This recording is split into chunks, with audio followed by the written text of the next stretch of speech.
नमस्कार. किती जणांना वाटतं की आपला मुलगा बी पायलट व्हावं म्हणून. Admission fee 2 lakh.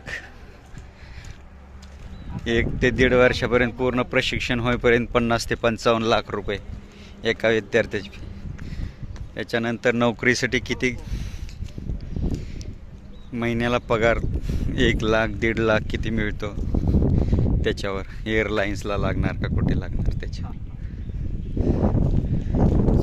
शेतकऱ्याच्या मुलांनी बी एक दिवस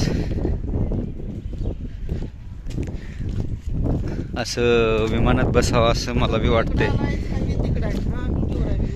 किती दिवस शेतात राहावं शेतकऱ्यांनी त्याच्या मुलांनी. शेतकऱ्याच्या मुलांना बी अशा आकाशात भरारे एक ना एक दिवस घ्यावे. तुम्हाला काय वाटतं?